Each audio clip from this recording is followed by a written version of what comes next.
Perkenalkan, nama saya Jonathan dengan NIM 122370135 dari program studi teknik pertambangan dari kelas valuasi tambang RB.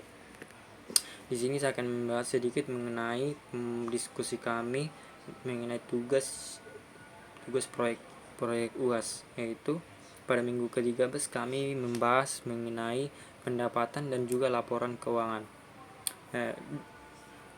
Yang pertama saya bahas ada pendapatan. Pendapatan adalah akumulasi nilai ekonomi yang diterima oleh individu atau entitas dalam periode tertentu.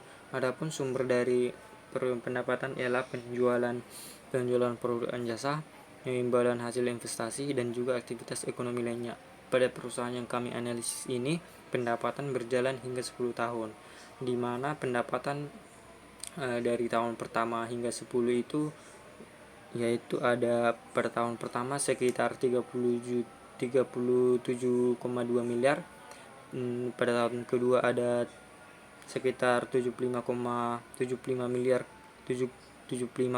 miliar, pada tahun ketiga ada 77,8 miliar, pada tahun keempat 80,3 miliar, pada tahun kelima 82,8 miliar, pada tahun ke-6 sekitar 85,3 miliar, pada tahun ke-7 sekitar 87,8 miliar, pada tahun ke-8 90,4 miliar, pada tahun ke-9 92,7 miliar, pada tahun ke-10 94,9 miliar. Selanjutnya ada laporan keuangan.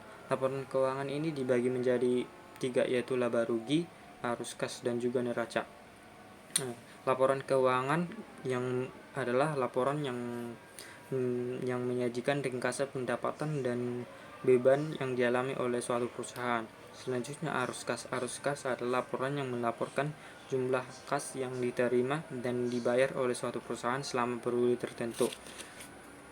Selanjutnya ada neraca. Neraca adalah laporan yang memberikan gambaran tentang posisi keuangan suatu perusahaan pada titik waktu tertentu. Nah, pada perusahaan ini laba ruginya itu terus meningkat secara konsisten selama 10 tahun hingga kinerja memiliki kinerja yang positif.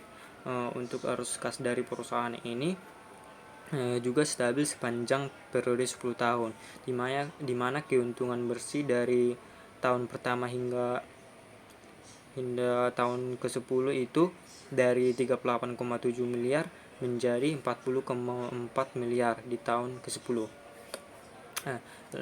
Selanjutnya neraca pada perusahaan ini, struktur keuangannya juga stabil dengan aset tetap dan juga aset lancar yang tidak berubah dari tahun pertama hingga tahun ke-10, sehingga total liabilitas dan modal tetap konstan di sepanjang periode tersebut. Sekian pembahasan saya, terima kasih.